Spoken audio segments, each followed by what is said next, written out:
ಗಂಡ ತೀರಿಕೊಂಡ ಮೇಲೆ ಸೀತಮ್ಮ ಅವರ ಜೀವನ ಸಂಪೂರ್ಣವಾಗಿ ಒಂಟಿಯಾಗಿ ಬಿಟ್ಟಿತ್ತು. ಒಂದು ದಿನ ಹೊರಗೆ ತಂಪಾದ ಗಾಳಿ ಬೀಸುತ್ತಿತ್ತು. ಆಕಾಶದಲ್ಲಿ ಕಪ್ಪು ಮೋಡಗಳು ಕವಿದು ಸುಂದರವಾದ ಮಳೆಹನಿಗಳು ಭೂಮಿಗೆ ಇಳಿಯಲು ಆರಂಭಿಸಿದ್ದವು. ಅಷ್ಟರಲ್ಲಿ ಮನೆಯ ಒಳಗಿನ ಎಲ್ಲ ಕೆಲಸಗಳನ್ನು ಮುಗಿಸಿ ಸೀತಮ್ಮ ಬಂದು ಬಾಲ್ಕನಿಯಲ್ಲಿ ಪ್ರಶಾಂತವಾಗಿ ಕೂತು ಆ ಚಳಿಯ ವಾತಾವರಣವನ್ನು ಆಸ್ವಾದಿಸುತ್ತಿದ್ದರು. ಆ ಮಳೆಹನಿಗಳನ್ನು ನೋಡುತ್ತಿದ್ದಂತೆ ಅವರಿಗೆ ತಮ್ಮ ಯಜಮಾನರು ಬದುಕಿದ್ದಾಗ ಕಳೆಯುತ್ತಿದ್ದ ಹಳೆಯ ನೆನಪುಗಳೆಲ್ಲ ಕಣ್ಣ ಮುಂದೆ ಬರತೊಡಗಿದವು. ಯಾವಾಗಲೂ ಈ ರೀತಿ ಮಳೆ ಬಂದರೆ ಸಾಕು, ಅವರು ತಮ್ಮ ಗಂಡನಿಗಾಗಿ ಬಿಸಿ ಬಿಸಿಯಾದ ಪಕೋಡವನ್ನು ಮಾಡಿಕೊಡುತ್ತಿದ್ದರು.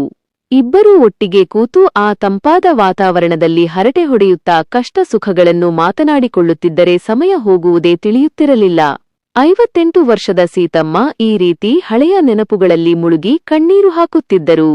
ಅಷ್ಟರಲ್ಲಿ ಅವರ ಮುದ್ದಾದ ಮೊಮ್ಮಗಳು ರೀತು ಓಡಿ ಬಂದು, ಅಜ್ಜಿ, ನನಗೆ ತುಂಬಾ ಹಸಿವಾಗುತ್ತಿದೆ, ತಿನ್ನಲು ಏನಾದರೂ ತಂದುಕೊಡು ಎಂದು ಪ್ರೀತಿಯಿಂದ ಕೇಳಿದಳು. ಮೊಬೈಲ್ನಲ್ಲಿ ಆಟವಾಡುತ್ತಿದ್ದ ಮೊಮ್ಮಗಳ ಧ್ವನಿ ಕೇಳಿ ತಕ್ಷಣವೇ ನೆನಪುಗಳಿಂದ ಹೊರಬಂದ ಸೀತಮ್ಮ, ರೀತು, ನಿನ್ನ ಹೋಂವರ್ಕ್ ಎಲ್ಲ ಮುಗಿಯಿತೆ, ಇವತ್ತು ಭಾನುವಾರ ಅಲ್ವಾ ಎಂದು ಕೇಳುತ್ತಾ ಅಡುಗೆ ಮನೆಗೆ ಹೋದರು. ಮೊಮ್ಮಗಳಿಗಾಗಿ ತಟ್ಟೆಯಲ್ಲಿ ಅನ್ನ ಮತ್ತು ಬೇಳೆ ಸಾರನ್ನು ಹಾಕಿಕೊಂಡು ಬಂದು ಅತ್ಯಂತ ಪ್ರೀತಿಯಿಂದ ಅವಳಿಗೆ ಗೋರುಮುದ್ದೆಯನ್ನು ತಿನ್ನಿಸಲು ಆರಂಭಿಸಿದರು. ಸೀತಮ್ಮನ ಯಜಮಾನರು ಮತ್ತು ಸೀತಮ್ಮ ಇಬ್ಬರೂ ಹಳ್ಳಿಯಲ್ಲಿದ್ದಾಗ ಮಕ್ಕಳ ಮೇಲಿನ ಪ್ರೀತಿಗಾಗಿ ಎಲ್ಲವನ್ನೂ ಬಿಟ್ಟು ಪೇಟೆಗೆ ಬಂದಿದ್ದರು. ಆದರೆ ಈಗ ಗಂಡನಿಲ್ಲದ ಈ ಜಗತ್ತಿನಲ್ಲಿ ಸೀತಮ್ಮನಿಗೆ ಈ ಪುಟ್ಟ ಮೊಮ್ಮಗಳು ರೀತು ಮಾತ್ರವೇ ದೊಡ್ಡ ಪ್ರಪಂಚವಾಗಿದ್ದಳು. ಅವಳಿಗೆ ಅನ್ನ ತಿನ್ನಿಸುತ್ತಾ ಅವಳ ಮುದ್ದಾದ ಮಾತುಗಳನ್ನು ಕೇಳುತ್ತಾ ಸೀತಮ್ಮ ತನ್ನ ಇಡೀ ಬೇಸರವನ್ನು ಮರೆತುಬಿಡುತ್ತಿದ್ದರು. ಅಷ್ಟರಲ್ಲಿ ಚಿಕ್ಕ ಸೊಸೆ ಮೀನಾ ಕೋಣೆಯಿಂದ ಹೊರಗೆ ಬಂದಳು. ತಾನು ತನ್ನ ಸ್ನೇಹಿತೆಯ ಕಿಟ್ಟಿ ಪಾರ್ಟಿಗೆ ಹೋಗುತ್ತಿರುವುದಾಗಿ ಮತ್ತು ಮರಳಿ ಬರಲು ತಡವಾಗುವುದರಿಂದ ರಾತ್ರಿಯ ಅಡುಗೆಯನ್ನು ಸೀತಮ್ಮನಿಗೆ ಮಾಡುವಂತೆ ಹೇಳಿದಳು. ಮೊಮ್ಮಗಳು ರೀತು ತಾನೂ ಬರುವುದಾಗಿ ಹಠ ಹಿಡಿದಾಗ ಮೀನಾ ತನ್ನ ಬಳಿ ಇದ್ದ 2 ಮೊಬೈಲ್ಗಳಲ್ಲಿ ಒಂದನ್ನು ಮಗಳ ಕೈಗಿಟ್ಟು ಅಲ್ಲಿಂದ ಹೊರಟು ಹೋದಳು. ಹೊರಗೆ ಮಳೆ ಜೋರಾಗುತ್ತಿದ್ದಂತೆ ರೀತು ಕಾಗದದ ದೋಣಿಗಳನ್ನು ಮಾಡಿಕೊಡುವಂತೆ ಅಜ್ಜಿಗೆ ಕೇಳಿದಳು. ಸೀತಮ್ಮ ದೋಣಿಗಳನ್ನು ಮಾಡಲು ಒಳಗೆ ಹೋದಾಗ ರೀತು ಮೊಬೈಲ್ ಅನ್ನು ಸೀತಮ್ಮನ ಮಡಿಲಲ್ಲೇ ಬಿಟ್ಟು ಆಟವಾಡಲು ಓಡಿದಳು. ಆ ಹಠಾತ್ ಗಡಿಬಿಡಿಯಲ್ಲಿ ಸೀತಮ್ಮನ ಕೈತಾಗಿ ಮೊಬೈಲ್ ಕೆಳಗೆ ಬೀಳುವಂತಾಯಿತು. ಅದನ್ನು ಗಟ್ಟಿಯಾಗಿ ಹಿಡಿದುಕೊಳ್ಳುವ ಗಡಿಬಿಡಿಯಲ್ಲಿ ಸ್ಕ್ರೀನ್ ಮೇಲೆ ಪದೇ ಪದೇ ಕೈತಾಗಿ ಅದರಲ್ಲಿದ್ದ ಕಾಲ್ ರೆಕಾರ್ಡಿಂಗ್ ಪ್ಲೇ ಆಯಿತು. ಅದರಲ್ಲಿ ಸೊಸೆ ಮೀನಾ ತನ್ನ ಸ್ನೇಹಿತೆಯೊಂದಿಗೆ ಅಜ್ಜಿಯನ್ನು ಒಬ್ಬ ಪುಕ್ಕಟೆ ಕೆಲಸದವಳಂತೆ ನಡೆಸಿಕೊಳ್ಳುತ್ತಿರುವ ಬಗ್ಗೆ ಮತ್ತು ಅವರ ಪೆನ್ಷನ್ ಹಣವನ್ನು ತಾವೇ ಇಟ್ಟುಕೊಳ್ಳುವ ಬಗ್ಗೆ ಕ್ರೂರವಾಗಿ ಮಾತನಾಡುತ್ತಿರುವುದು ಕೇಳಿಸಿತು. ಸೊಸೆ ಮೀನಾ ತನ್ನ ಸ್ನೇಹಿತೆ ಶಾಂತಿಯ ಜೊತೆ ಫೋನ್ನಲ್ಲಿ ಮಾತನಾಡಿದ್ದ ಆ ಧ್ವನಿ ಸೀತಮ್ಮನ ಕಿವಿಗೆ ಬೀಳುತ್ತಿದ್ದಂತೆ ಅವರ ಇಡೀ ಮೈ ನಡುಗಲು ಆರಂಭಿಸಿತು. ಆ ರೆಕಾರ್ಡಿಂಗ್ನಲ್ಲಿ ಮೀನಾ ಅತ್ಯಂತ ಹಗುರವಾಗಿ ಮತ್ತು ಅಹಂಕಾರದಿಂದ ಮಾತನಾಡುತ್ತಿದ್ದಳು. ಶಾಂತಿ, ನನ್ನ ಮಗ ಹುಟ್ಟಿದಾಗಿನಿಂದ ನನಗೆ ಉಸಿರಾಡಲು ಪುರುಸೊತ್ತಿಲ್ಲ. ಬೆಳಗ್ಗೆ ಕೆಲಸಕ್ಕೆ ಹೋಗಿ ಬಂದ ಮೇಲೆ ಸಂಜೆ ಪಾರ್ಟಿಗೆ ಹೋಗಬೇಕಾದರೂ ಮಗನನ್ನು ನೋಡಿಕೊಳ್ಳುವುದು ದೊಡ್ಡ ಕಷ್ಟದ ಕೆಲಸವಾಗಿತ್ತು ಎಂದು ಹೇಳುತ್ತಿದ್ದಳು. ಅದಕ್ಕೆ ಮೀನಾ ಜೋರಾಗಿ ನಗುತ್ತಾ, ಇದರಲ್ಲಿ ದೊಡ್ಡ ವಿಷಯ ಏನಿದೆ ಶಾಂತಿ, ನಿಮ್ಮ ಅತ್ತೆಗೆ ಫೋನ್ ಮಾಡಿ ಮನೆಗೆ ಕರೆಸಿಕೋ, ನನ್ನ ಅತ್ತೆಯಂತೂ ನನಗೆ ಒಬ್ಬ ಪುಕ್ಕಟೆ ಕೆಲಸದವಳ ಹಾಗೆ ಸಿಕ್ಕಿದ್ದಾರೆ ಎಂದು ಹೇಳಿದ್ದು ಕೇಳಿ ಸೀತಮ್ಮನ ಎದೆಯೊಡೆದಂತಾಯಿತು. ಮೀನಾ ಅಷ್ಟಕ್ಕೆ ನಿಲ್ಲಿಸದೆ, ದಿನಕ್ಕೆ ಮಹಾ ಎಂದರೆ ಒಂದು ಹಿಡಿಯನ್ನ ತಿನ್ನುತ್ತಾರೆ, ಆದರೆ ಅದಕ್ಕೆ ಪ್ರತಿಯಾಗಿ ಇಡೀ ದಿನ ಮನೆ ಕೆಲಸ ಮಾಡುತ್ತಾರೆ, ಸಮಯಕ್ಕೆ ಸರಿಯಾಗಿ ಬಿಸಿ ಬಿಸಿಯಾಗಿ ಅಡುಗೆ ಮಾಡಿಕೊಡುತ್ತಾರೆ, ಮಗಳನ್ನು ನೋಡಿಕೊಳ್ಳುತ್ತಾರೆ. ಈ ಕಾಲದಲ್ಲಿ ಇಷ್ಟೆಲ್ಲ ಕೆಲಸವನ್ನು ಯಾವ ಕೆಲಸದವಳು ಮಾಡುವುದಿಲ್ಲ. ಎಲ್ಲದಕ್ಕಿಂತ ಹೆಚ್ಚಾಗಿ ಇವರಿಗೆ ನಾವು 1 ರೂಪಾಯಿ ಸಂಬಳ ಕೊಡಬೇಕಾಗಿಲ್ಲ, ಬದಲಿಗೆ ಇವರ ಪೆನ್ಷನ್ ಹಣವನ್ನು ನಾವೇ ಇಟ್ಟುಕೊಳ್ಳಬಹುದು ಎಂದು ಹೇಳಿ ರಾಕ್ಷಸಿಯಂತೆ ನಗುತ್ತಿದ್ದಳು. ಸ್ನೇಹಿತೆ ಶಾಂತಿ ಕೂಡ ಅದಕ್ಕೆ ದನಿಗೂಡಿಸಿ, ನಿಜಕ್ಕೂ ನೀನೇ ಅದೃಷ್ಟವಂತೆ ಮೀನಾ ಎಂದು ಹೇಳುತ್ತಿದ್ದಳು. ಮೀನಾ ಮುಂದುವರಿದು, ಅತ್ತೆ, ನನ್ನ ಅಕ್ಕ ಮತ್ತು ಬಾವನ ಮನೆಗೆ ಹೋದಾಗಲಂತೂ ನನಗೆ ಮನೆ ನಿಭಾಯಿಸುವುದು ನರಕ ಅನ್ನಿಸಿಬಿಡುತ್ತದೆ. ಇಡೀ ಮನೆ ಕ್ಲೀನ್ ಮಾಡುವಷ್ಟರಲ್ಲಿ ಸುಸ್ತಾಗಿ ಹೋಗುತ್ತೇನೆ. ಆ 6 ತಿಂಗಳು ನಾನು 2 ಕೆಲಸದವರನ್ನು ಇಟ್ಟುಕೊಳ್ಳಬೇಕಾಗುತ್ತದೆ. ಒಬ್ಬರನ್ನು ಅಡುಗೆಗೆ ಮತ್ತೊಬ್ಬರನ್ನು ಮನೆ ಕೆಲಸಕ್ಕೆ ಇಟ್ಟುಕೊಂಡು ಅತ್ತೆ ವಾಪಸ್ ಬರುವ ಮುಂಚೆ ಅವರಿಗೆ ಸಂಬಳ ಕೊಟ್ಟು ನಿಲ್ಲಿಸಿಬಿಡುತ್ತೇನೆ. ಅತ್ತೆ ಬಂದರೆ ಫುಲ್ ಟೈಮ್ ಕೆಲಸದವಳು ಬಂದ ಹಾಗೆ. ನಿಜ ಹೇಳಬೇಕೆಂದರೆ ಅತ್ತೆಯನ್ನು ಅಕ್ಕನ ಮನೆಗೆ ಕಳುಹಿಸಲು ನನಗೆ ಇಷ್ಟವೇ ಇರುವುದಿಲ್ಲ. ಆದರೆ 2 ಗಂಡು ಮಕ್ಕಳು ತಾಯಿಯನ್ನು ತಲಾ 6 ತಿಂಗಳು ನೋಡಿಕೊಳ್ಳಬೇಕು ಎಂದು ನಿರ್ಧರಿಸಿದ್ದರಿಂದ ಅನಿವಾರ್ಯವಾಗಿ ಕಳುಹಿಸಿಕೊಡಬೇಕಾಗಿದೆ.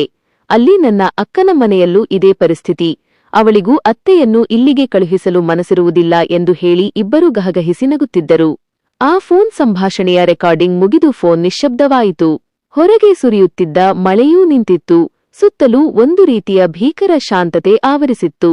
ಆದರೆ ಸೀತಮ್ಮನ ಕಣ್ಣುಗಳಿಂದ ತಡೆಯಲಾರದ ಕಣ್ಣೀರು ಧಾರೆಧಾರೆಯಾಗಿ ಹರಿಯುತ್ತಿತ್ತು. ತನ್ನನ್ನು ಹೆತ್ತ ಕರುಳಿಗಿಂತ ಹೆಚ್ಚಾಗಿ ಪ್ರೀತಿಸಿ ಮಕ್ಕಳ ಸಂಸಾರಕ್ಕೆ ಆಸರೆಯಾಗಿ ನಿಂತ ತನಗೆ ಈ ಮನೆಯಲ್ಲಿ ಸಿಕ್ಕಿರುವ ಸ್ಥಾನ ಕೇವಲ ಒಬ್ಬ ಸಂಬಳವಿಲ್ಲದ ಕೆಲಸದವಳದ್ದೇ ಎಂದು ನೆನೆದು ಸೀತಮ್ಮನ ಇಡೀ ಜೀವ ಜರ್ಜರಿತವಾಗಿ ಹೋಯಿತು. ತನ್ನ ಸ್ವಂತ ಮಕ್ಕಳೇ ತನ್ನನ್ನು ಕೇವಲ 6 ತಿಂಗಳ ಆಟದ ವಸ್ತುವನ್ನಾಗಿ ಮಾಡಿಕೊಂಡಿದ್ದಾರೆ, ಸೊಸೆಯಂದಿರು ತನ್ನನ್ನು ಇಷ್ಟೊಂದು ನೀಚವಾಗಿ ಕಾಣುತ್ತಿದ್ದಾರೆ ಎಂಬ ಕಹಿ ಸತ್ಯವನ್ನು ಅರಗಿಸಿಕೊಳ್ಳಲು ಸೀತಮ್ಮನಿಗೆ ಸಾಧ್ಯವಾಗುತ್ತಿರಲಿಲ್ಲ. ಎದೆಯಲ್ಲೇ ನೋವಿನ ತುಫಾನು ಎದ್ದಿದ್ದರೂ ಹೊರಗೆ ಆಟವಾಡಿ ಸುಸ್ತಾಗಿ ಬರುವ ಮೊಮ್ಮಗಳಿಗಾಗಿ ಕಣ್ಣೀರನ್ನು ಒರೆಸಿಕೊಂಡು ಸೀತಮ್ಮ ಮೌನವಾಗಿ ಕುಳಿತುಬಿಟ್ಟರು. ಕೇವಲ 1 ವರ್ಷದ ಹಿಂದೆ ಸೀತಮ್ಮ ಅವರ ಬದುಕು ಹೀಗಿರಲಿಲ್ಲ. ಅವರ ಯಜಮಾನರು ಬದುಕಿದ್ದಾಗ ಇಡೀ ಮನೆಯಲ್ಲಿ ಸೀತಮ್ಮ ಅವರಿಗೆ ಅತ್ಯಂತ ಗೌರವವಿತ್ತು. ಒಂದು ದಿನ ತಡರಾತ್ರಿ ಅವರ ಯಜಮಾನರಿಗೆ ಇದ್ದಕ್ಕಿದ್ದಂತೆ ಎದೆನೋವು ಕಾಣಿಸಿಕೊಂಡಾಗ ತಕ್ಷಣವೇ ಆಸ್ಪತ್ರೆಗೆ ಕರೆದುಕೊಂಡು ಹೋದರೂ ಪ್ರಯೋಜನವಾಗಲಿಲ್ಲ.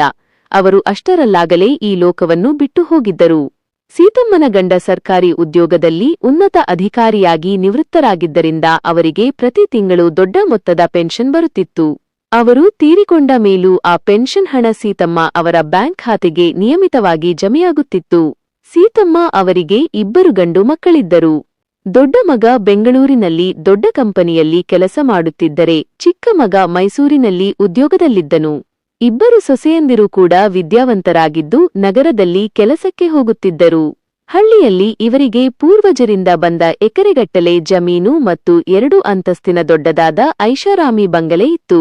ಹಣಕಾಸಿನ ವಿಷಯದಲ್ಲಿ ಆ ಕುಟುಂಬಕ್ಕೆ ಯಾವುದೇ ಕೊರತೆಯಿರಲಿಲ್ಲ. ಕೆಲವು ವರ್ಷಗಳ ಹಿಂದೆ ಹಬ್ಬದ ಸಂದರ್ಭದಲ್ಲಿ 2 ಗಂಡು ಮಕ್ಕಳು, ಸೊಸೆಯಂದಿರು ಮತ್ತು ಮೊಮ್ಮಕ್ಕಳು ಹಳ್ಳಿಯ ಮನೆಗೆ ಬಂದಿದ್ದರು. ಎಲ್ಲರೂ ಒಟ್ಟಿಗೆ ಕುಳಿತು ಊಟ ಮುಗಿಸಿದ ನಂತರ ದೊಡ್ಡ ಮಗ ತಂದೆ ತಾಯಿಯ ಬಳಿ ಬಂದು, ಅಪ್ಪ, ಈಗ ತಾನೇ ನೀವು ನಿವೃತ್ತರಾಗಿದ್ದೀರಾ, ಇನ್ನು ಮುಂದೆ ನೀವಿಬ್ಬರೇ ಈ ಹಳ್ಳಿಯ ದೊಡ್ಡ ಮನೆಯಲ್ಲಿ ಒಂಟಿಯಾಗಿರುವುದು ಬೇಡ, ನಮ್ಮ ಜೊತೆ ಬೆಂಗಳೂರಿಗೆ ನಡೆದುಬಿಡಿ ಎಂದಿದ್ದನು.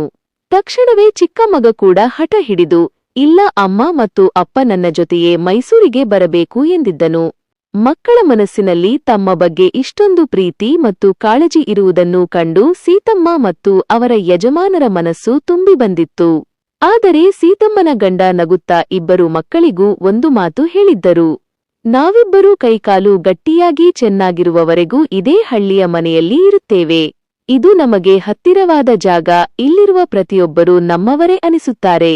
ನಿಮ್ಮ ನಗರಕ್ಕೆ ಬಂದರೆ ನಮಗೆ ಅಲ್ಲಿನ ಮನುಷ್ಯರು ತಿಳಿಯುವುದಿಲ್ಲ, ಅಲ್ಲಿನ 4 ಗೋಡೆಗಳ ಮಧ್ಯೆ ಇರಲು ನಮಗೆ ಸಾಧ್ಯವಾಗುವುದೇ ಇಲ್ಲ. ಆದರೆ ಎಂದಾದರೂ ಒಂದು ದಿನ ಭಗವಂತ ನಮ್ಮಿಬ್ಬರಲ್ಲಿ ಒಬ್ಬರನ್ನು ಮೊದಲು ತನ್ನ ಬಳಿಗೆ ಕರೆದುಕೊಂಡರೆ, ಆಗ ಒಂಟಿಯಾಗಿ ಉಳಿಯುವ ಆ ಒಬ್ಬರನ್ನು ನೀವು ನಿಮ್ಮ ಜೊತೆಗೆ ಕರೆದುಕೊಂಡು ಹೋಗಿ, ಅಲ್ಲಿಯವರೆಗೂ ಈ ವಿಷಯದ ಬಗ್ಗೆ ನಮ್ಮನ್ನು ಒತ್ತಾಯಿಸಬೇಡಿ ಎಂದು ಖಡಾಖಂಡಿತವಾಗಿ ಹೇಳಿಬಿಟ್ಟಿದ್ದರು. ಆ ದಿನ ಸೊಸೆಯಂದಿರಿಬ್ಬರೂ ತಮ್ಮ ಮಾವನ ಮಾತಿಗೆ ಎದುರಾಡದೆ ಸುಮ್ಮನೆ ಮೌನವಾಗಿದ್ದರು. ಆದರೆ ಅವರ ಮನಸ್ಸಿನ ಆಳದಲ್ಲಿದ್ದ ಸ್ವಾರ್ಥ ಅಂದು ಯಾರಿಗೂ ತಿಳಿದಿರಲಿಲ್ಲ. ಯಾವಾಗಲಾದರೂ ಒಮ್ಮೆ ಪೇಟೆಯಲ್ಲಿರುವ ಮಕ್ಕಳ ಮನೆಗೆ ಹೋಗಿ ಬರೋಣ ಎಂದು ಸೀತಮ್ಮ ಹಠ ಮಾಡಿದಾಗಲೆಲ್ಲ ಅವರ ಯಜಮಾನರು ನಿರಾಕರಿಸುತ್ತಿದ್ದರು. ಅದಕ್ಕೆ ಸೀತಮ್ಮ ತಮ್ಮ ಗಂಡನ ಮೇಲೆ ತುಂಬಾನೇ ಸಿಟ್ಟು ಮಾಡಿಕೊಳ್ಳುತ್ತಿದ್ದರು. ಆದರೆ ಅವರ ಯಜಮಾನರು ಮಾತ್ರ ಯಾವಾಗಲೂ ನಗುತ್ತಾ, ಸೀತಾ, ಭಗವಂತ ನನ್ನನ್ನೇ ಮೊದಲು ತನ್ನ ಬಳಿಗೆ ಕರೆದುಕೊಳ್ಳುತ್ತಾನೆ, ಅದುವೇ ನ್ಯಾಯ ಕೂಡ. ಯಾಕೆಂದರೆ ಗಂಡನಿಲ್ಲದೆಯೂ ಹೆಂಡತಿ ಒಬ್ಬಳೇ ಧೈರ್ಯವಾಗಿ ಬದುಕಬಲ್ಲಳು. ಅವಳು ಎಲ್ಲ ಜವಾಬ್ದಾರಿಗಳನ್ನು ನಿಭಾಯಿಸಿ ಮೊಮ್ಮಕ್ಕಳನ್ನು ಪ್ರೀತಿಯಿಂದ ನೋಡಿಕೊಂಡು ಸೊಸೆಯಂದಿರ ಭಾರವನ್ನು ಕಡಿಮೆ ಮಾಡಬಲ್ಲಳು. ಆದರೆ ಹೆಂಡತಿ ಇಲ್ಲದ ಗಂಡನಿಗೆ ಈ ಲೋಕದಲ್ಲಿ ಯಾವುದೇ ಬೆಲೆ ಇರುವುದಿಲ್ಲ. ಅವನು ಇಡೀ ಮನೆಗೆ ಭಾರವಾಗಿ ಬಿಡುತ್ತಾನೆ. ಒಂಟಿಯಾಗಿ ಉಳಿಯುವ ತಂದೆಯ ಊಟ, ಆರೋಗ್ಯ, ಬಟ್ಟೆ ಹೀಗೆ ಪ್ರತಿಯೊಂದನ್ನೂ ಬೇರೆಯವರೇ ನೋಡಿಕೊಳ್ಳಬೇಕಾಗುತ್ತದೆ. ಆದರೆ ಒಂಟಿಯಾದ ತಾಯಿ ಇಡೀ ಮನೆಗೆ ಆಸರೆಯಾಗುತ್ತಾಳೆ ಎಂದು ಮುನ್ಸೂಚನೆ ಸಿಕ್ಕವರಂತೆ ಹೇಳುತ್ತಿದ್ದರು. ತಮ್ಮ ಯಜಮಾನರು ಅಂದು ಹೇಳಿದ ಪ್ರತಿಯೊಂದು ಮಾತುಗಳು ಇಂದು ಅಕ್ಷರಶಃ ನಿಜವಾಗಿರುವುದನ್ನು ನೆನೆದು ಸೀತಮ್ಮನ ಕಣ್ಣುಗಳು ಕಣ್ಣೀರಿನಿಂದ ತುಂಬಿ ಹೋದವು. ತಮಗೆ ಅಂದು ಮಾವ ಹೇಳಿದ ಮಾತುಗಳ ಹಿಂದಿದ್ದ ಆಳವಾದ ಅರ್ಥ ಇಂದು ಸೊಸೆಯಂದಿರಿಗೆ ಪುಕ್ಕಟೆ ಕೆಲಸದವಳ ರೂಪದಲ್ಲಿ ಲಾಭವಾಗಿ ಪರಿಣಮಿಸಿತ್ತು. ಹೊರಗೆ ಮಳೆ ನಿಂತು ತುಂಬಾ ಸಮಯವಾಗಿತ್ತು. ಆಕಾಶದಲ್ಲಿ ಕಪ್ಪು ಮೋಡಗಳು ಇನ್ನು ಕವಿದಿದ್ದವು. ಆ ಕಗ್ಗತ್ತಲ ಮಬ್ಬು ಸೀತಮ್ಮನ ಬದುಕಿನ ಶೂನ್ಯತೆಯನ್ನೇ ನೆನಪಿಸುವಂತಿತ್ತು. ಅಷ್ಟರಲ್ಲಿ ಅಜ್ಜಿ, ಏನಾಯಿತು? ಯಾಕೆ ಅಳುತ್ತಿದ್ದೀಯಾ ಎಂಬ ಮೊಮ್ಮಗಳು ರೀತುಳ ಧ್ವನಿ ಕೇಳಿಸಿತು. ರೀತು ತನ್ನ ಪುಟ್ಟ ಕೈಗಳಿಂದ ಅಜ್ಜಿಯ ಕಣ್ಣೀರನ್ನು ಒರೆಸುತ್ತಾ ಅವಳ ಕೈ ಹಿಡಿದು ಪ್ರೀತಿಯಿಂದ ಕೋಣೆಯ ಒಳಗೆ ಕರೆದುಕೊಂಡು ಹೋದಳು. ಅಷ್ಟರಲ್ಲಿ ಮನೆಯ ಹೊರಗಿನ ಡೋರ್ ಬೆಲ್ ಶಬ್ದ ಕೇಳಿಸಿತು. ಸೀತಮ್ಮ ಹೋಗಿ ಬಾಗಿಲು ತೆರೆದಾಗ ಎದುರುಗಡೆ ಪಕ್ಕದ ಮನೆಯ ಪದ್ಮಮ್ಮ ನಿಂತಿದ್ದರು. ಪದ್ಮಮ್ಮ ಮತ್ತು ಸೀತಮ್ಮ ಇಬ್ಬರದು ಒಂದೇ ವಯಸ್ಸು. ಇಬ್ಬರೂ ಒಟ್ಟಿಗೆ ದೇವಸ್ಥಾನಕ್ಕೆ ಹೋಗುತ್ತಾ ಆತ್ಮೀಯ ಸ್ನೇಹಿತೆಯರಾಗಿದ್ದರು. ಪದ್ಮಮ್ಮನಿಗೆ ಮಕ್ಕಳಿರಲಿಲ್ಲ. ಅವಳ ಗಂಡ ಕೂಡ 10 ವರ್ಷಗಳ ಹಿಂದೆಯೇ ತೀರಿಕೊಂಡಿದ್ದರಿಂದ ಅವಳು ಒಂಟಿಯಾಗಿಯೇ ಬದುಕುತ್ತಿದ್ದಳು. ಆ ಒಂಟಿತನವನ್ನು ಮರೆಯಲು ಅವಳು ಸೀತಮ್ಮನ ಜೊತೆ ಕಷ್ಟ ಸುಖ ಹಂಚಿಕೊಳ್ಳಲು ಆಗಾಗ ಮನೆಗೆ ಬರುತ್ತಿದ್ದಳು. ಬಾಗಿಲು ತೆರೆಯುತ್ತಿದ್ದಂತೆ ಪದ್ಮಮ್ಮ ಅತ್ಯಂತ ಉತ್ಸಾಹದಿಂದ, ಸೀತಮ್ಮ, ನಮ್ಮ ಸತ್ಸಂಗದ ಮಹಿಳೆಯರೆಲ್ಲ ಸೇರಿ 10 ದಿನಗಳ ಕಾಲ ಬೃಂದಾವನ ತೀರ್ಥಯಾತ್ರೆಗೆ ಹೋಗಲು ಸಿದ್ಧರಾಗುತ್ತಿದ್ದೇವೆ. ನೀನು ನಮ್ಮ ಜೊತೆ ಬರುತ್ತಿದ್ದೀಯಾ ತಾನೇ ಎಂದು ಕೇಳಿದಳು. ಪದ್ಮಮ್ಮನ ಮಾತುಗಳನ್ನು ಕೇಳಿದ ಸೀತಮ್ಮನಿಗೆ ಮನಸ್ಸಿನಲ್ಲೇ ಎಲ್ಲವನ್ನೂ ಮರೆತು ಯಾತ್ರೆಗೆ ಹೋಗಬೇಕೆಂಬ ಆಸೆ ಚಿಗುರೊಡೆಯಿತು. ಇಷ್ಟು ವರ್ಷಗಳ ಕಾಲ ಸಂಸಾರದ ಎಲ್ಲ ಜವಾಬ್ದಾರಿಗಳನ್ನು ಅಚ್ಚುಕಟ್ಟಾಗಿ ನಿಭಾಯಿಸಿದ್ದೇನೆ. ಈಗ ಸಿಕ್ಕಿರುವ ಈ ಅವಕಾಶವನ್ನು ಬಳಸಿಕೊಂಡು ನೆಮ್ಮದಿಯಾಗಿ ಯಾತ್ರೆಗೆ ಹೋಗಿ ಬಂದರೆ ತಪ್ಪೇನಿದೆ ಎಂದು ಯೋಚಿಸಿದ ಸೀತಮ್ಮ, ಸರಿ ಪದ್ಮಮ್ಮ, ಇವತ್ತು ಸಂಜೆ ನನ್ನ ಮಗ ಮತ್ತು ಸೊಸೆ ಆಫೀಸ್ನಿಂದ ಮನೆಗೆ ಬಂದ ತಕ್ಷಣ ಅವರ ಹತ್ತಿರ ಮಾತನಾಡಿ ನಿನಗೆ ವಿಷಯ ತಿಳಿಸುತ್ತೇನೆ ಎಂದಳು. ಪದ್ಮಮ್ಮ ಅಲ್ಲಿಂದ ಹೊರಡುವಾಗ ಗೇಟಿನ ಬಳಿ ಸೊಸೆ ಮೀನಾ ಎದುರಾದಳು. ಮೀನಾಳಿಗೆ ಪದ್ಮಮ್ಮ ಅಂದರೆ ಆಗುತ್ತಿರಲಿಲ್ಲ. ಯಾಕೆಂದರೆ ಅವಳು ಬಂದಾಗಲೆಲ್ಲ ಅತ್ತೆಯ ಜೊತೆ ಮಾತನಾಡಿ ಮನೆ ಕೆಲಸ ತಡವಾಗುವಂತೆ ಮಾಡುತ್ತಾಳೆ ಎಂಬ ಸಿಟ್ಟು ಮೀನಾಳದ್ದಾಗಿತ್ತು. ಮೀನಾ ಮನೆಗೆ ತಲುಪಿದ ತಕ್ಷಣ ಅವಳ ಗಂಡ ಕೂಡ ಆಫೀಸ್ನಿಂದ ಮನೆಗೆ ವಾಪಸ್ ಬಂದನು. ಅವನು ಫ್ರೆಶ್ ಆಗಿ ಕೋಣೆಯಿಂದ ಹೊರಗೆ ಬರುತ್ತಿದ್ದಂತೆ ಸೀತಮ್ಮ ಮಗನ ಬಳಿ ಬಂದು, ಮಗನೇ, ನಮ್ಮ ಪಕ್ಕದ ಮನೆಯ ಪದ್ಮಮ್ಮ ಬಂದಿದ್ದಳು. ಅವಳ ಸತ್ಸಂಗದ ಮಹಿಳೆಯರೆಲ್ಲ ಸೇರಿ 10 ದಿನಗಳ ಕಾಲ ಬೃಂದಾವನ ತೀರ್ಥಯಾತ್ರೆಗೆ ಹೋಗುತ್ತಿದ್ದಾರಂತೆ. ನನಗೂ ಅವರ ಜೊತೆ ಹೋಗಿ ಬರಬೇಕು ಎಂದು ಆಸೆಯಾಗುತ್ತಿದೆ. ನಾನು ಹೋಗಿ ಬರಲೇ ಎಂದು ಅತ್ಯಂತ ಆಸೆಯಿಂದ ಕೇಳಿದರು. ತಾಯಿಯ ಮಾತು ಮುಗಿಯುವ ಮುನ್ನವೇ ಮಗನಿಗೆ ಎಲ್ಲಿಲ್ಲದ ಸಿಟ್ಟು ಬಂದಿತು. ಅವನು ಕೋಪದಿಂದ, ಅಮ್ಮ, ನೀನು 10 ದಿನಗಳ ಕಾಲ ಎಲ್ಲೋ ಹೊರಟು ಹೋದರೆ ಇಲ್ಲಿನ ಪರಿಸ್ಥಿತಿ ಏನಾಗಬೇಡ? ನಾವಿಬ್ಬರೂ ಕೆಲಸಗಳನ್ನು ಹೇಗೆ ನಿಭಾಯಿಸಬೇಕು ಎಂದು ಗದರಿಸಿದನು. ಮಗನ ಈ ಮಾತನ್ನು ಕೇಳಿ ಪಕ್ಕದಲ್ಲೇ ಇದ್ದ ಸೊಸೆ ಮೀನಾಳಿಗೆ ಇನ್ನೂ ಸಿಟ್ಟು ಬಂದಿತು. ಅವಳು ಮುಖ ಸಿಂಡರಿಸಿಕೊಂಡು, ನನಗೆ ಮೊದಲೇ ಗೊತ್ತಿತ್ತು, ಆ ಪಕ್ಕದ ಮನೆಯ ಆಂಟಿಗೆ ಬೇರೆ ಕೆಲಸವೇ ಇಲ್ಲ. ಸುಮ್ಮನೆ ಎಲ್ಲರ ಮನೆಗೆ ಹೋಗಿ ತಲೆ ಕೆಡಿಸುತ್ತಾ ಇರುತ್ತಾಳೆ. ಅವಳು ಎಲ್ಲಾದರೂ ಹೋಗುವುದಾದರೆ ಹೋಗಲಿ, ನಮ್ಮ ಮನೆ ಕೆಲಸವನ್ನು ಹಾಳು ಮಾಡಲು ಇಲ್ಲಿಗೆ ಯಾಕೆ ಬರಬೇಕು ಎಂದು ಗೊಣಗಲು ಆರಂಭಿಸಿದಳು. ಆ ಕ್ಷಣದಲ್ಲಿ ಸೀತಮ್ಮನಿಗೆ ತನ್ನ ಯಜಮಾನರು ಮತ್ತು ಮಾವ ಹೇಳುತ್ತಿದ್ದ ಮಾತುಗಳು ನೆನಪಾದವು. ತಾನು ಈ ಮನೆಗೆ ಕೇವಲ ಕೆಲಸದವಳಾಗಿ ಮಾತ್ರವೇ ಬೇಕಾಗಿದ್ದೇನೆ ಎಂಬ ಕಹಿ ಸತ್ಯ ಮತ್ತೊಮ್ಮೆ ಸಾಬೀತಾಗಿತ್ತು. ಆಗ ಮಗ ಮೀನಾಳ ಮಾತಿಗೆ ಸಾಥ್ ನೀಡುತ್ತಾ, ಮೀನಾ ಹೇಳುತ್ತಿರುವುದು ನಿಜ ಅಮ್ಮ. ನೀನು ಆ ಮಹಿಳಾ ಸತ್ಸಂಗದ ಗ್ರೂಪ್ಗಳಿಂದ ಸ್ವಲ್ಪ ದೂರ ಇರು. ನಾನು ಮತ್ತು ಮೀನಾ ಇಬ್ಬರು ದಿನವಿಡೀ ಆಫೀಸ್ನಲ್ಲಿ ಕಷ್ಟಪಟ್ಟು ಕೆಲಸ ಮಾಡಿ ಸುಸ್ತಾಗಿ ಮನೆಗೆ ಬರುತ್ತೇವೆ. ಇಲ್ಲಿ ರೀತುನನ್ನು ಯಾರು ನೋಡಿಕೊಳ್ಳುತ್ತಾರೆ? ನಿನಗೂ ಈ ಮನೆಯಲ್ಲಿ ಕೆಲವು ಜವಾಬ್ದಾರಿಗಳು ಇವೆ ತಾನೇ? ನಾವಿಬ್ಬರೂ ಕಷ್ಟಪಟ್ಟು ಸಂಪಾದನೆ ಮಾಡುತ್ತಿದ್ದೇವೆ. ನೀನು ಕೇವಲ ಮನೆಯಲ್ಲಿದ್ದುಕೊಂಡು ನಿನ್ನ ಮೊಮ್ಮಗಳನ್ನು ನೋಡಿಕೊಳ್ಳಲು ಸಾಧ್ಯವಿಲ್ಲವೇ? ಆದರೂ ಈಗ ನಿನಗೆ ಪ್ರವಾಸ ಮಾಡುವ ವಯಸ್ಸಲ್ಲ. ಭಜನೆ, ಕೀರ್ತನೆ ಏನಿದ್ದರೂ ಮನೆಯಲ್ಲೇ ಮಾಡಬಹುದು ಎಂದು ಕಠೋರವಾಗಿ ಹೇಳಿ ತನ್ನ ಕೋಣೆಗೆ ಹೊರಟು ಹೋದನು. ತಾನು ಹೆತ್ತ ಸ್ವಂತ ಮಗನ ಬಾಯಿಂದ ಇಂತಹ ಸ್ವಾರ್ಥದ ಮಾತುಗಳನ್ನು ಕೇಳಿದ ಸೀತಮ್ಮನಿಗೆ ಇಡೀ ಜೀವವೇ ಹೋದಂತಾಯಿತು. ಕಣ್ಣೀರು ಕಣ್ಣಲ್ಲೇ ಹೆಪ್ಪುಗಟ್ಟಿದರೂ ಅವರು ಮಗನಿಗೆ ಮರುಮಾತನಾಡದೆ ಅಲ್ಲಿಯೇ ನಿಂತುಬಿಟ್ಟರು. ಅಷ್ಟರಲ್ಲಿ ಮೊಮ್ಮಗಳು ರೀತು ಓಡಿಬಂದು, ಅಜ್ಜಿ, ನನಗೆ ತುಂಬಾ ಹಸಿವಾಗುತ್ತಿದೆ, ಊಟ ಕೊಡು ಎಂದು ಕೇಳಿದಳು. ಮೊಮ್ಮಗಳ ಧ್ವನಿ ಕೇಳಿ ಸೀತಮ್ಮ ಭಾರವಾದ ಮನಸ್ಸಿನಿಂದಲೇ ಅಡುಗೆ ಮನೆಯ ಕಡೆಗೆ ಹೆಜ್ಜೆ ಇಟ್ಟರು. ಸೊಸೆ ಮೀನಾ ತನಗೆ ಹಸಿವಿಲ್ಲ ಎಂದು ಹೇಳಿ ಕೋಣೆಗೆ ಹೋಗಿ ಮಲಗಿಕೊಂಡಳು. ಸೀತಮ್ಮ ಮೊಮ್ಮಗಳಿಗೆ ಪ್ರೀತಿಯಿಂದ ಅನ್ನ ತಿನ್ನಿಸಿದರು. ಆದರೆ ಆಘಾತದಲ್ಲಿದ್ದ ಅವರು ಮಾತ್ರ ಅಂದು ರಾತ್ರಿ ತಮ್ಮ ಯಜಮಾನರ ಫೋಟೋವನ್ನು ನೋಡುತ್ತಾ ಒಂದು ತುತ್ತು ಅನ್ನವನ್ನು ಮುಟ್ಟದೆ ಕಣ್ಣೀರಿಡುತ್ತಲೇ ಇಡೀ ರಾತ್ರಿ ಕಳೆದರು. ಮರುದಿನ ಬೆಳಗ್ಗೆ ಸೀತಮ್ಮ ಎಂದಿನಂತೆ ಎದ್ದು ಬೇಸರದಲ್ಲೇ ಮನೆ ಕೆಲಸಗಳನ್ನು ಮಾಡಲು ಆರಂಭಿಸಿದರು. ರಾತ್ರಿ ಇಡೀ ಅತ್ತಿದ್ದರಿಂದ ಅವರ ಕಣ್ಣುಗಳು ಕಂಗೆಟ್ಟಿದ್ದವು. ಆದರೂ ಮಗ ಮತ್ತು ಸೊಸೆಗೆ ಯಾವುದೇ ಅನುಮಾನ ಬಾರದಂತೆ ಕಣ್ಣೀರನ್ನು ಒರೆಸಿಕೊಂಡು ಅಡುಗೆ ಮನೆಗೆ ಹೋಗಿ ತಿಂಡಿ ಮತ್ತು ಕಾಫಿ ಸಿದ್ಧಪಡಿಸಿದರು. ಮಗ ಮತ್ತು ಸೊಸೆ ಇಬ್ಬರೂ ಎಂದಿನಂತೆ ಡೈನಿಂಗ್ ಟೇಬಲ್ ಬಳಿ ಬಂದು ಕುಳಿತು ರಾತ್ರಿ ನಡೆದ ಘಟನೆಯ ಬಗ್ಗೆ ಏನೂ ತಿಳಿಯದವರಂತೆ ಮೌನವಾಗಿ ತಿಂಡಿ ತಿಂದು ತಮ್ಮ ತಮ್ಮ ಆಫೀಸುಗಳಿಗೆ ಹೊರಟು ಹೋದರು. ಸೊಸೆ ಮೀನಾ ಸಂಜೆ 4 ಗಂಟೆಗೆ ಮನೆಗೆ ವಾಪಸ್ ಬರುತ್ತಿದ್ದಳು. ಅಲ್ಲಿಯವರೆಗೂ ಮನೆ ಕೆಲಸ ಮತ್ತು ಮೊಮ್ಮಗಳು ರೀತುಳ ಸಂಪೂರ್ಣ ಜವಾಬ್ದಾರಿ ಸೀತಮ್ಮನ ಮೇಲೆಯೇ ಇರುತ್ತಿತ್ತು. ಮಧ್ಯಾಹ್ನ ಅಡುಗೆ ಮನೆಗೆ ಬಂದು ಸಿಂಕ್ನಲ್ಲಿ ಬಿದ್ದಿದ್ದ ಪಾತ್ರೆಗಳ ಬೆಟ್ಟವನ್ನು ನೋಡಿದಾಗ ಸೀತಮ್ಮನಿಗೆ ತಾವೆಷ್ಟು ಮೂರ್ಖರಾಗಿದ್ದೆವು ಎಂಬ ಆಲೋಚನೆ ಬರಲಾರಂಭಿಸಿತು. ನಿನ್ನೆಯವರೆಗೂ ತಾವೇ ಈ ಮನೆಯ ಯಜಮಾನಿ ಅಂದುಕೊಂಡಿದ್ದರು. ಆದರೆ ತಾನು ಕೇವಲ ಒಬ್ಬ ಸಂಬಳವಿಲ್ಲದ ಕೆಲಸದವಳು ಎಂಬ ಕಹಿಸತ್ಯ ಅವರಿಗೆ ಈಗ ನಿಧಾನವಾಗಿ ಅರ್ಥವಾಗುತ್ತಿತ್ತು. ಮಗ ಮತ್ತು ಸೊಸೆ ತಮ್ಮನ್ನು ಎಷ್ಟೊಂದು ನಂಬುತ್ತಾರೆ ಎಂದರೆ ಮನೆಗೆ ಬೀಗ ಕೂಡ ಹಾಕದೆ ತಮ್ಮ ಮೇಲೆ ಜವಾಬ್ದಾರಿ ಬಿಟ್ಟು ಹೋಗುತ್ತಾರೆ. ಆದರೆ ಸೊಸೆ ಎಂದಿಗೂ ತಮ್ಮೊಂದಿಗೆ ಪ್ರೀತಿಯಿಂದ 2 ಮಾತುಗಳನ್ನು ಆಡಿರಲಿಲ್ಲ. ಅವಳಿಗೆ ಕೇವಲ ತನ್ನ ಕೆಲಸ ಆಗಬೇಕಿತ್ತಷ್ಟೇ. ಇನ್ನು ಹೆತ್ತ ಮಗನ ಬಾಯಿಂದಲಾದರೂ ಪ್ರೀತಿಯ ಮಾತುಗಳನ್ನು ಕೇಳಬೇಕು ಎಂದು ಸೀತಮ್ಮನ ಕಿವಿಗಳು ಹಂಬಲಿಸುತ್ತಿದ್ದವು. ಆದರೆ ಅಲ್ಲಿಯೂ ಕೇವಲ ನಿರಾಶೆಯಷ್ಟೇ ಕಾಯುತ್ತಿತ್ತು.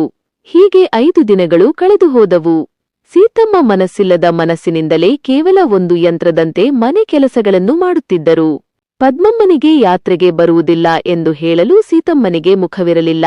ಹಾಗಾಗಿ ಅವರು ಆ ಕಡೆ ತಲೆ ಹಾಕುವುದನ್ನೇ ನಿಲ್ಲಿಸಿದ್ದರು.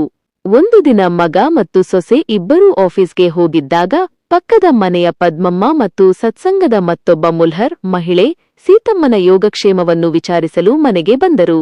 ತುಂಬಾ ದಿನಗಳ ನಂತರ ತನ್ನ ಆತ್ಮೀಯ ಸ್ನೇಹಿತರನ್ನು ಕಂಡ ಸೀತಮ್ಮನಿಗೆ ಎಲ್ಲ ಬೇಸರ ಮರೆತು ಹೋಯಿತು. ಅವರ ಜೊತೆ ಹಜಾರದಲ್ಲಿ ಕುಳಿತು ಹಳೆಯ ನೆನಪುಗಳನ್ನು ಮಾತನಾಡುತ್ತಾ 2 ಗಂಟೆಗಳು ಕಳೆದಿದ್ದೇ ತಿಳಿಯಲಿಲ್ಲ. ಅಷ್ಟರಲ್ಲಿ ಸೊಸೆ ಮೀನಾ ಆಫೀಸ್ನಿಂದ ಮನೆಗೆ ಬಂದೇ ಬಿಟ್ಟಳು. ಮನೆಗೆ ಬಂದವಳೆ ಹಜಾರದಲ್ಲಿ ಅತ್ತೆಯ ಸ್ನೇಹಿತರು ಕುಳಿತಿರುವುದನ್ನು, ಅಡುಗೆ ಸಿದ್ಧವಾಗಿಲ್ಲದಿರುವುದನ್ನು ಮತ್ತು ಮನೆ ಕ್ಲೀನ್ ಆಗದೆ ಇರುವುದನ್ನು ನೋಡಿ ಅವಳಿಗೆ ಎಲ್ಲಿಲ್ಲದ ಕೋಪ ಬಂದಿತು. ಬಂದಿದ್ದ ಸೀತಮ್ಮನ ಸ್ನೇಹಿತರೆಲ್ಲರ ಎದುರಗಡೆಯೇ ಅವಳು ಅತ್ತೆಯ ಮೇಲೆ ಜೋರಾಗಿ ಕಿರುಚಾಡಲು ಆರಂಭಿಸಿದಳು. ಅತ್ತೆಯವರೇ, ಮನೆನ ಹೀಗೆಲ್ಲ ಬಿಟ್ಟಿದ್ದೀರಾ? ಕನಿಷ್ಠ ಮನೆ ಕೆಲಸ ಮಾಡಬೇಕು ಅನ್ನೋ ಜವಾಬ್ದಾರಿನೂ ನಿಮಗಿಲ್ಲವಾ? ಅಡುಗೆ ಮನೆಯಲ್ಲಿ ಪಾತ್ರೆಗಳು ಹಾಗೇ ಬಿದ್ದಿವೆ, ರೀತುಗೆ ಸ್ನ್ಯಾಕ್ಸ್ ರೆಡಿಯಾಗಿಲ್ಲ, ಬಟ್ಟೆ ಒಗೆದಿಲ್ಲ. ನನಗೆ ಇದೇ ಅರ್ಥ ಆಗ್ತಿಲ್ಲ. ನಾನು ಆಫೀಸ್ಗೆ ಹೋಗಿ ಕಷ್ಟಪಡಬೇಕಾ ಅಥವಾ ಮನೆಗೆ ಬಂದು ಈ ಕೆಲಸಗಳನ್ನೆಲ್ಲ ಮಾಡಬೇಕಾ? ದಿನವಿಡೀ ಮನೆಯಲ್ಲೇ ಕೂತು ನೀವು ಏನು ಮಾಡ್ತೀರಾ ಎಂದು ಅತ್ಯಂತ ಹೀನಾಯವಾಗಿ ಅವಮಾನಿಸಿದಳು. ಸೊಸೆಯ ಈ ಅಹಂಕಾರದ ಮಾತುಗಳನ್ನು ಕೇಳಿ ಸೀತಮ್ಮ ಮತ್ತು ಅವರ ಸ್ನೇಹಿತರು ಆಘಾತದಿಂದ ಮುಖ ನೋಡಿಕೊಳ್ಳುತ್ತಾ ನಿಂತುಬಿಟ್ಟರು. ತನಗೆ ಈ ಮನೆಯಲ್ಲಿ ಇರಲು ಇಷ್ಟವಿಲ್ಲದಿದ್ದರೆ ತನ್ನ ಯಜಮಾನರ ಬಂಗಲೆಗೆ ವಾಪಸ್ ಹೋಗಿಬಿಡಬಹುದು ಎನಿಸುವಷ್ಟು ದೊಡ್ಡ ಅವಮಾನ ಸೀತಮ್ಮನಿಗೆ ಆ ಕ್ಷಣದಲ್ಲಿ ಎದುರಾಯಿತು. ಸೊಸೆ ಮೀನಾ ತನ್ನ ಸ್ನೇಹಿತರ ಎದುರಲ್ಲೇ ಮಾಡಿದ ಈ ಘೋರ ಅವಮಾನವನ್ನು ತಡೆದುಕೊಳ್ಳಲು ಸೀತಮ್ಮನಿಗೆ ಸಾಧ್ಯವಾಗಲಿಲ್ಲ. ಅವರ ಕಣ್ಣುಗಳಿಂದ ನೀರು ತಾನಾಗಿಯೇ ಸುರಿಯತೊಡಗಿತು. ಪದ್ಮಮ್ಮ ಮತ್ತು ಸತ್ಸಂಗದ ಮತ್ತೊಬ್ಬ ಮಹಿಳೆ ಮೀನಾಳ ವರ್ತನೆಯನ್ನು ನೋಡಿ ತೀವ್ರ ಆಕ್ರೋಶಗೊಂಡರು. ಪದ್ಮಮ್ಮ ಕೋಪದಿಂದ, ಮೀನಾ, ನಿನ್ನ ವಯಸ್ಸೇನು? ನಿನ್ನ ಅತ್ತೆಯ ವಯಸ್ಸೇನು? ಬಂದವರ ಎದುರಲ್ಲೇ ಇಷ್ಟು ನೀಚವಾಗಿ ಮಾತನಾಡಲು ನಿನಗೆ ನಾಚಿಕೆಯಾಗುವುದಿಲ್ಲವೇ? ದಿನವಿಡೀ ಇಡೀ ಮನೆಯ ಜವಾಬ್ದಾರಿಯನ್ನು ಹೊತ್ತು ನಿನ್ನ ಮಗಳನ್ನು ಹೆತ್ತ ತಾಯಿಗಿಂತ ಹೆಚ್ಚಾಗಿ ನೋಡಿಕೊಳ್ಳುವ ಈ ಜೀವಕ್ಕೆ ನೀನು ಕೊಡುವ ಮರ್ಯಾದೆ ಇದೇನಾ? ಇಷ್ಟು ಅಹಂಕಾರ ಒಳ್ಳೆಯದಲ್ಲ ಎಂದು ಗದರಿಸಿದಳು. ಆದರೆ ಮೀನಾ ಕಿಂಚಿತ್ತೂ ಪಶ್ಚಾತ್ತಾಪ ಪಡದೆ, ಇದು ನಮ್ಮ ಮನೆಯ ವೈಯಕ್ತಿಕ ವಿಷಯ, ಇದರಲ್ಲಿ ಮೂರನೆಯವರು ತಲೆ ಹಾಕುವ ಅಗತ್ಯವಿಲ್ಲ. ನೀವು ಮೊದಲು ಇಲ್ಲಿಂದ ಹೊರಡಿ ಎಂದು ಅವರಿಗೂ ಬಾಗಿಲು ತೋರಿಸಿದಳು. ಸ್ನೇಹಿತರಿಗಾದ ಅವಮಾನವನ್ನು ಕಂಡು ಸೀತಮ್ಮನ ಎದೆ ಒಡೆದಂತಾಯಿತು. ಆ ಇಬ್ಬರೂ ಮಹಿಳೆಯರು ಸೀತಮ್ಮನಿಗೆ ಧೈರ್ಯ ಹೇಳಿ ಭಾರವಾದ ಮನಸ್ಸಿನಿಂದ ಅಲ್ಲಿಂದ ಹೊರಟು ಹೋದರು.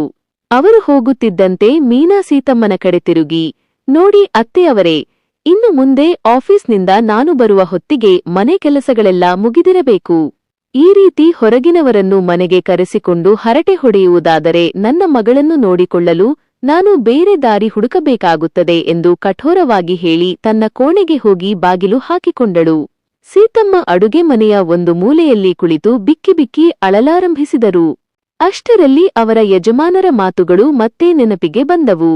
ನಾವಿಬ್ಬರೂ ಇರುವವರೆಗೂ ಹಳ್ಳಿಯ ಬಂಗಲೆಯಲ್ಲೇ ಇರೋಣ ಸೀತಾ, ಪೇಟೆಗೆ ಹೋದರೆ ಕೇವಲ 4 ಗೋಡೆಗಳ ಮಧ್ಯೆ ನಮ್ಮ ಅಸ್ತಿತ್ವವೇ ಕಳೆದು ಹೋಗುತ್ತದೆ ಎಂದು ಅವರು ಅಂದು ಹೇಳಿದ್ದು ಎಷ್ಟು ನಿಜವಾಗಿತ್ತು. ತಾನು ಹೆತ್ತ ಕರುಳು ಮತ್ತು ತಾನು ಪ್ರೀತಿಯಿಂದ ಮನೆಗೆ ಬರಮಾಡಿಕೊಂಡ ಸೊಸೆ ಇಂದು ತನ್ನನ್ನು ಕೇವಲ ಒಬ್ಬ ದಾಸಿಗಿಂತ ಕೀಳಾಗಿ ನಡೆಸಿಕೊಳ್ಳುತ್ತಿದ್ದಾರೆ ಎಂಬ ನೋವು ಅವರನ್ನು ಜೀವಂತವಾಗಿ ಕೊಲ್ಲುತ್ತಿತ್ತು. ಸಂಜೆ ಮಗ ಆಫೀಸ್ನಿಂದ ಮನೆಗೆ ಬಂದಾಗ ಮೀನಾ ತಕ್ಷಣವೇ ಅವನ ಕಿವಿ ಚುಚ್ಚಲು ಆರಂಭಿಸಿದಳು. ತಾನು ಮನೆಗೆ ಬಂದಾಗ ಅಡುಗೆಯೂ ಆಗಿರಲಿಲ್ಲ, ಮನೆ ಕೂಡ ಕ್ಲೀನ್ ಆಗಿರಲಿಲ್ಲ. ಅತ್ತೆ ತನ್ನ ಸ್ನೇಹಿತರನ್ನು ಕರೆಸಿಕೊಂಡು ಮಜಾ ಮಾಡುತ್ತಿದ್ದರು ಎಂದು ಇಲ್ಲಸಲ್ಲದ ದೂರುಗಳನ್ನು ನೀಡಿದಳು. ಮಗ ತನ್ನ ತಾಯಿಯ ಮುಖವನ್ನು ನೋಡಲು ಪ್ರಯತ್ನಿಸದೆ ನೇರವಾಗಿ ಸೀತಮ್ಮನ ಬಳಿ ಬಂದು, ಅಮ್ಮ, ಮೀನಾ ಹೇಳುತ್ತಿರುವುದು ನಿಜವೇ? ನಿನಗೆ ಮನೆಯ ಜವಾಬ್ದಾರಿ ಬೇಡ ಎನಿಸಿದರೆ ಮೊದಲೇ ಹೇಳಿಬಿಡಬೇಕಿತ್ತು. ನಾವು ಆಫೀಸ್ನಲ್ಲಿ ಅಷ್ಟೊಂದು ಕಷ್ಟಪಟ್ಟು ದುಡಿಯುವುದು ಈ ಮನೆಗಾಗಿ ತಾನೇ? ನೀನು ದಿನವಿಡೀ ಮನೆಯಲ್ಲಿದ್ದುಕೊಂಡು ಕೇವಲ ಇಷ್ಟೇ ಕೆಲಸ ಮಾಡಲು ಹಿಂಜರಿಯುವುದಾದರೆ ಹೇಗೆ? ನಿನ್ನ ಯಜಮಾನರು ನಮಗೆ ಕಲಿಸಿದ ಸಂಸ್ಕಾರ ಇದೇನಾ? ಎಂದು ಹೆತ್ತ ತಾಯಿಯ ಮನಸ್ಸನ್ನು ಇರಿದಂತೆ ಮಾತನಾಡಿದನು. ತನ್ನ ಯಜಮಾನರ ಹೆಸರನ್ನು ಮಗ ಸ್ವಾರ್ಥಕ್ಕಾಗಿ ಬಳಸಿದ್ದನ್ನು ಕೇಳಿ ಸೀತಮ್ಮನಿಗೆ ಇನ್ನು ಈ ಮನೆಯಲ್ಲಿ ಒಂದು ಕ್ಷಣವೂ ಇರಲು ಇಷ್ಟವಿರಲಿಲ್ಲ. ತಮಗೆ ಮಾವ ಕೊಟ್ಟಿದ್ದ ಗೌರವದ ದಿನಗಳು ಮತ್ತು ಇಂದು ಮಕ್ಕಳ ಮನೆಯಲ್ಲಿ ಸಿಗುತ್ತಿರುವ ಈ ನರಕಸದೃಶ ಬದುಕು ಎರಡನ್ನೂ ಹೋಲಿಸಿ ನೋಡಿದ ಸೀತಮ್ಮ ಅಂದು ರಾತ್ರಿ ಒಂದು ಮಹತ್ವದ ನಿರ್ಧಾರವನ್ನು ತೆಗೆದುಕೊಂಡರು. ಅಂದು ರಾತ್ರಿ ಇಡೀ ಮನೆ ನಿಶ್ಶಬ್ದವಾಗಿದ್ದಾಗ ಸೀತಮ್ಮ ಮಾತ್ರ ನಿದ್ರಿಸದೆ ಮೌನವಾಗಿ ಕಣ್ಣೀರು ಹಾಕುತ್ತಿದ್ದರು. ಮಗ ಮತ್ತು ಸೊಸೆಯ ಕ್ರೂರವಾದ ಮಾತುಗಳು ಅವರ ಎದೆಯನ್ನು ಸೀಳುತ್ತಿದ್ದವು. ತಮ್ಮ ಯಜಮಾನರ ಫೋಟೋದ ಮುಂದೆ ಕೈಮುಗಿದು ನಿಂತ ಅವರು, ನಿಮ್ಮ ಮಾತೂ ನಿಜವಾಯಿತು ಯಜಮಾನರೇ, ಮಕ್ಕಳ ಮೇಲಿನ ಅತಿಯಾದ ಮೋಹದಿಂದ ನಾನು ಇಂದು ಈ ನರಕವನ್ನು ಅನುಭವಿಸುವಂತಾಗಿದೆ. ಆದರೆ ಇನ್ನು ಮುಂದೆ ನಾನು ಇಲ್ಲಿ ಕೇವಲ ಒಬ್ಬ ಪುಕ್ಕಟೆ ಕೆಲಸದವಳಾಗಿ ಬದುಕುವುದಿಲ್ಲ. ನನಗೆ ನನ್ನದೇ ಆದ ಗೌರವವಿದೆ ಎಂದು ಮನಸ್ಸಿನಲ್ಲೇ ಗಟ್ಟಿಯಾಗಿ ಹೇಳಿಕೊಂಡರು. ಮರುದಿನ ಬೆಳಗ್ಗೆ ಎಂದಿನಂತೆ ಸೀತಮ್ಮ ಬೇಗನೆ ಎದ್ದರು. ಆದರೆ ದಿನನಿತ್ಯದಂತೆ ಅಡುಗೆ ಮನೆಗೆ ಹೋಗಿ ತಿಂಡಿ ಮಾಡಲಿಲ್ಲ. ಬದಲಿಗೆ ತಮ್ಮ ಕೋಣೆಗೆ ಹೋಗಿ ತಮಗೆ ಬೇಕಾದ ಬಟ್ಟೆಗಳು ಮತ್ತು ಅಗತ್ಯ ದಾಖಲೆಗಳನ್ನು ಒಂದು ಸಣ್ಣ ಸೂಟ್ಕೇಸ್ನಲ್ಲಿ ಅಚ್ಚುಕಟ್ಟಾಗಿ ಜೋಡಿಸಿಟ್ಟುಕೊಂಡರು. ಬೆಳಗ್ಗೆ 8 ಗಂಟೆಯಾದರೂ ಅಡುಗೆ ಮನೆಯಿಂದ ಯಾವುದೇ ಶಬ್ದ ಬಾರದಿದ್ದಾಗ ಸೊಸೆ ಮೀನಾ ಮುಖ ಸಿಂಡರಿಸಿಕೊಂಡು ಹೊರಗೆ ಬಂದಳು. ಡೈನಿಂಗ್ ಟೇಬಲ್ ಮೇಲೆ ತಿಂಡಿ ಇಲ್ಲದಿರುವುದನ್ನು ನೋಡಿ ಅವಳಿಗೆ ಕೋಪ ನೆತ್ತಿಗೇರಿತು. ತಕ್ಷಣ ತನ್ನ ಗಂಡನನ್ನು ಕರೆದು, ನೋಡು ನಿನ್ನ ಅಮ್ಮನ ಆಟವನ್ನು, ನಿನ್ನೆ ನೀನು 2 ಮಾತು ಹೇಳಿದ್ದಕ್ಕೆ ಇವತ್ತು ಬೆಳಗ್ಗೆ ತಿಂಡಿ ಕೂಡ ಮಾಡದೆ ಕೋಣೆಯಲ್ಲಿ ಕುಳಿತಿದ್ದಾರೆ. ನಮಗೆ ಆಫೀಸ್ಗೆ ತಡವಾಗುತ್ತಿದೆ ಎಂದು ಕಿರುಚಾಡಿದಳು. ಮಗ ಕೋಪದಿಂದ ಸೀತಮ್ಮನ ಕೋಣೆಯ ಕಡೆಗೆ ಹೆಜ್ಜೆ ಇಟ್ಟನು. ಆದರೆ ಅವನು ಬಾಗಿಲು ತಟ್ಟುವ ಮುನ್ನವೇ ಸೀತಮ್ಮ ಕೈಯಲ್ಲಿ ಸೂಟ್ಕೇಸ್ ಹಿಡಿದು ಅತ್ಯಂತ ಗಂಭೀರವಾಗಿ ಹೊರಗೆ ಬಂದರು.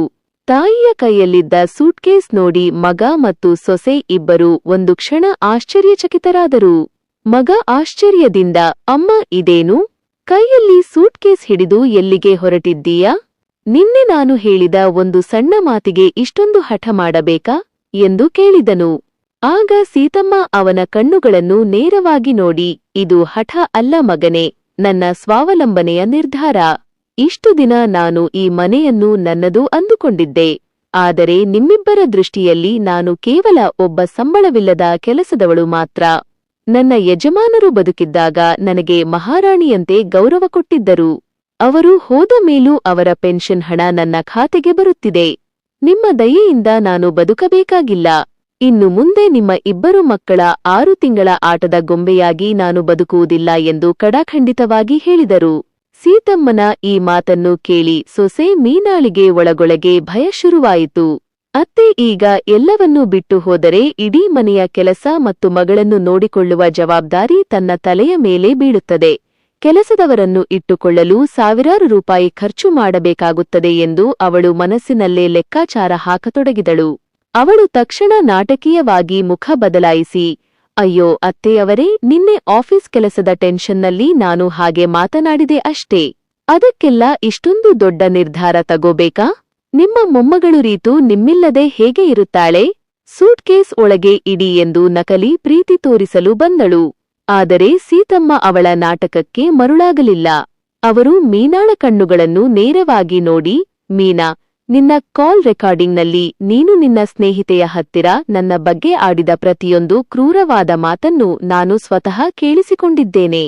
ನಿಮ್ಮ ಇಬ್ಬರು ಸೊಸೆಯಂದಿರ ಮತ್ತು ನನ್ನ ಮಕ್ಕಳ ಅಸಲಿ ಮುಖ ನನಗೆ ಸಮಯಕ್ಕೆ ಸರಿಯಾಗಿ ತಿಳಿಯುವಂತೆ ಮಾಡಿದ ಆ ಭಗವಂತನಿಗೆ ಧನ್ಯವಾದಗಳು ಎಂದು ಹೇಳಿದಾಗ ಮೀನಾಳ ಮುಖ ಬಿಳಿಚಿಕೊಂಡಿತು.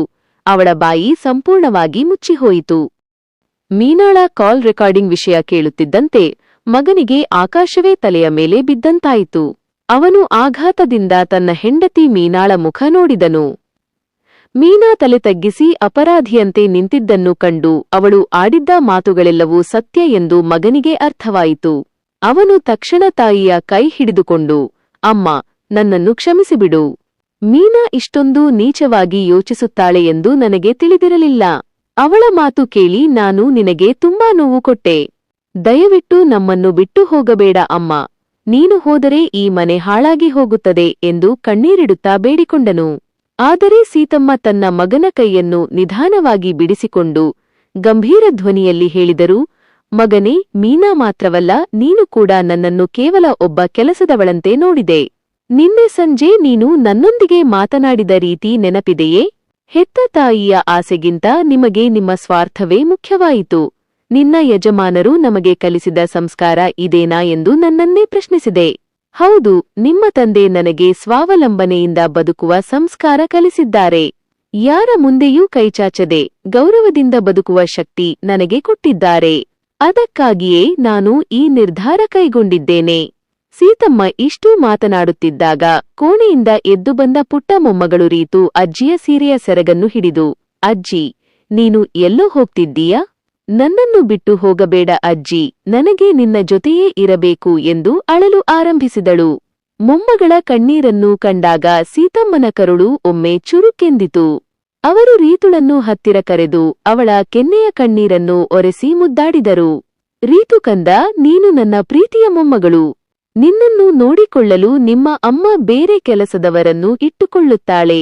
ಆದರೆ ಅಜ್ಜಿಗೆ ಈಗ ತನ್ನ ಹಳ್ಳಿಯ ಮನೆಗೆ ಹೋಗುವ ಸಮಯ ಬಂದಿದೆ. ನಿನ್ನ ತಾತ ಕಟ್ಟಿಸಿದ ಆ ದೊಡ್ಡ ಬಂಗಲೆ ನನಗಾಗಿ ಕಾಯುತ್ತಿದೆ ಎಂದು ಪ್ರೀತಿಯಿಂದ ಹೇಳಿದರು.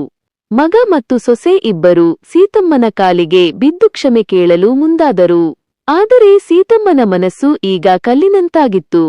ಇಷ್ಟು ದಿನ ನಿಮ್ಮಿಬ್ಬರ ಸಂಸಾರದ ಭಾರವನ್ನು ಹೊತ್ತು ನನ್ನ ಇಡೀ ಜೀವ ಜರ್ಜರಿತವಾಗಿ ಹೋಗಿದೆ. ಇನ್ನು ಮುಂದೆ ನಾನು ಯಾರ ಮನೆಯಲ್ಲೂ 6 ತಿಂಗಳ ಅತಿಥಿಯಾಗಿ ಇರುವುದಿಲ್ಲ. ಮೈಸೂರಿನಲ್ಲಿರುವ ಚಿಕ್ಕ ಮಗನಿಗೂ ನಾನು ಫೋನ್ ಮಾಡಿ ವಿಷಯ ತಿಳಿಸಿದ್ದೇನೆ. ಅವನಿಗೂ ನನ್ನ ಅವಶ್ಯಕತೆ ಇಲ್ಲ. ಕೇವಲ ನನ್ನ ಪೆನ್ಷನ್ ಮತ್ತು ಕೆಲಸದವಳ ರೂಪದಲ್ಲಿ ನಾನು ಬೇಕಾಗಿದ್ದೆ ಎಂಬ ಸತ್ಯ ತಿಳಿಯಿತು. ನನ್ನ ನಿರ್ಧಾರ ಬದಲಾಗುವುದಿಲ್ಲ ಎಂದು ಹೇಳಿ ಸೀತಮ್ಮ ಗತ್ತಿನಿಂದ ತಮ್ಮ ಸೂಟ್ಕೇಸ್ ಹಿಡಿದು ಮನೆಯ ಮುಖ್ಯ ಬಾಗಿಲಿನ ಕಡೆಗೆ ಹೆಜ್ಜೆ ಇಟ್ಟರು. ಹಜಾರದಲ್ಲಿದ್ದ ತಮ್ಮ ಯಜಮಾನರ ಫೋಟೋಗೆ ಕೊನೆಯದಾಗಿ ಒಮ್ಮೆ ಕೈಮುಗಿದು ಕಣ್ಣೀರನ್ನು ಒರೆಸಿಕೊಂಡು ಸ್ವಾಭಿಮಾನದ ನಗುವಿನೊಂದಿಗೆ ಆ ಮನೆಯ ಹೊಸ್ತಿಲನ್ನು ದಾಟಿದರು. ಹೊರಗೆ ಸೂರ್ಯನ ಬೆಳಕು ಪ್ರಕಾಶಮಾನವಾಗಿ ಇಡೀ ಜಗತ್ತನ್ನು ಬೆಳಗುತ್ತಿತ್ತು. ಅದು ಸೀತಮ್ಮನ ಹೊಸ ಬದುಕಿನ ಆರಂಭದ ಸಂಕೇತದಂತಿತ್ತು. ಮಗ ಮತ್ತು ಸೊಸೆಯ ಮನೆಯ ಹೊಸ್ತಿಲು ದಾಟಿದ ಸೀತಮ್ಮ ನೇರವಾಗಿಯೇ ಬಸ್ ನಿಲ್ದಾಣಕ್ಕೆ ಬಂದು ತಮ್ಮ ಹಳ್ಳಿಯ ಕಡೆಗೆ ಪ್ರಯಾಣ ಬೆಳೆಸಿದರು. ಬಸ್ಸಿನ ಕಿಟಕಿಯ ಹೊರಗೆ ಹರಡಿದ್ದ ಹಸಿರು ಹಳ್ಳಿಗಳು ಮತ್ತು ತಣ್ಣನೆಯ ಗಾಳಿ ಅವರ ಮನಸ್ಸಿಗೆ 10 ತಿಂಗಳ ನಂತರ ಮೊದಲ ಬಾರಿಗೆ ಅಪಾರ ನೆಮ್ಮದಿಯನ್ನು ನೀಡಿದವು. ಹಳ್ಳಿಯ ಬಸ್ ನಿಲ್ದಾಣದಲ್ಲಿ ಇಳಿಯುತ್ತಿದ್ದಂತೆ ಅಲ್ಲಿದ್ದ ಪರಿಚಿತರೆಲ್ಲರೂ ಬನ್ನಿ ಸೀತಮ್ಮ, ಚೆನ್ನಾಗಿದ್ದೀರಾ? ಪೇಟೆಯಿಂದ ಯಾವಾಗ ಬಂದ್ರಿ ಎಂದು ಪ್ರೀತಿಯಿಂದ ವಿಚಾರಿಸತೊಡಗಿದರು. ಆಗ ಸೀತಮ್ಮನಿಗೆ ತಮ್ಮ ಯಜಮಾನರು ಅಂದು ಹೇಳಿದ್ದ ಮಾತು ನೆನಪಾಯಿತು. ಹಳ್ಳಿಯಲ್ಲಿರುವ ಪ್ರತಿಯೊಬ್ಬರೂ ನಮ್ಮವರೇ ಅನಿಸುತ್ತಾರೆ. ಪೇಟೆಯ 4 ಗೋಡೆಗಳ ಮಧ್ಯೆ ನಮ್ಮ ಅಸ್ತಿತ್ವವೇ ಕಳೆದು ಹೋಗುತ್ತದೆ. ಆ ಮಾತು ಎಷ್ಟು 100ಕ್ಕೆ 100 ಸತ್ಯವಾಗಿತ್ತು. ಸೀತಮ್ಮ ತಮ್ಮ ನಿವೃತ್ತ ಅಧಿಕಾರಿಯಾಗಿದ್ದ ಯಜಮಾನರು ಕಟ್ಟಿಸಿದ್ದ ಆ 2 ಅಂತಸ್ತಿನ ಐಷಾರಾಮಿ ಬಂಗಲೆಯ ಬಾಗಿಲು ತೆರೆದು ಒಳಗೆ ಬಂದರು. ಇಷ್ಟು ದಿನ ಮುಚ್ಚಿದ್ದ ಮನೆಯೊಳಗೆ ಧೂಳು ಕವಿದಿತ್ತಾದರೂ ಅಲ್ಲಿ ತಾತ ಮತ್ತು ಅಜ್ಜಿಯಾಗಿ ತಾವು ಕಳೆದ ಪ್ರತಿಯೊಂದು ಗೌರವದ ಕ್ಷಣಗಳ ನೆನಪುಗಳು ಜೀವಂತವಾಗಿದ್ದವು. ಸೀತಮ್ಮ ಮೊದಲು ಇಡೀ ಮನೆಯನ್ನು ಸ್ವಚ್ಛಗೊಳಿಸಿದರು. ತಮಗೆ ಬರುತ್ತಿದ್ದ ದೊಡ್ಡ ಮೊತ್ತದ ಪೆನ್ಷನ್ ಹಣದಿಂದ ತಮಗಾಗಿ ಅಡುಗೆ ಮಾಡಲು ಮತ್ತು ತೋಟದ ಕೆಲಸ ನೋಡಿಕೊಳ್ಳಲು ಹಳ್ಳಿಯ ಒಬ್ಬ ನಂಬಿಕಸ್ಥ ಮಹಿಳೆಯನ್ನು ಕೆಲಸಕ್ಕೆ ಇಟ್ಟುಕೊಂಡರು. ಈಗ ಸೀತಮ್ಮ ಯಾರದ್ದೋ ಮನೆಯಲ್ಲಿ ಸಂಬಳವಿಲ್ಲದ ಕೆಲಸದವಳಾಗಿರಲಿಲ್ಲ, ಬದಲಿಗೆ ತಮ್ಮದೇ ಮನೆಯ ಮಹಾರಾಣಿಯಾಗಿದ್ದರು. ಅವರು ಪ್ರತಿದಿನ ಬೆಳಗ್ಗೆ ಹಳ್ಳಿಯ ದೇವಸ್ಥಾನಕ್ಕೆ ಹೋಗುತ್ತಾ ಸಂಜೆ ಪದ್ಮಮ್ಮನ ಸತ್ಸಂಗದ ಮಹಿಳೆಯರೊಂದಿಗೆ ಫೋನ್ನಲ್ಲಿ ಮಾತನಾಡುತ್ತಾ ಪ್ರವಾಸಕ್ಕೆ ಹೋಗಲು ಸಿದ್ಧತೆ ಮಾಡಿಕೊಳ್ಳತೊಡಗಿದರು. ಇತ್ತ ಪೇಟೆಯಲ್ಲಿ ಮಗ ಮತ್ತು ಸೊಸೆ ಮೀನಾಳ ಪರಿಸ್ಥಿತಿ ನರಕಸದೃಶವಾಗಿತ್ತು. ಸೀತಮ್ಮ ಹೋದ ಮರುದಿನದಿಂದಲೇ ಮೀನಾಳಿಗೆ ಅಡುಗೆ ಮಾಡುವುದು, ಮನೆ ಕ್ಲೀನ್ ಮಾಡುವುದು ಮತ್ತು ಮಗಳು ರೀತುನನ್ನು ನಿಭಾಯಿಸುವುದು ಬೆಟ್ಟದಷ್ಟು ಭಾರವಾಗಿ ಪರಿಣಮಿಸಿತು. ಒಬ್ಬ ಕೆಲಸದವಳನ್ನು ಇಟ್ಟುಕೊಂಡರೆ ಅವಳು ತಿಂಗಳಿಗೆ 10,000 ಸಂಬಳ ಕೇಳಿದಳು. ಆದರೂ ಸರಿಯಾಗಿ ಕೆಲಸ ಮಾಡುತ್ತಿರಲಿಲ್ಲ.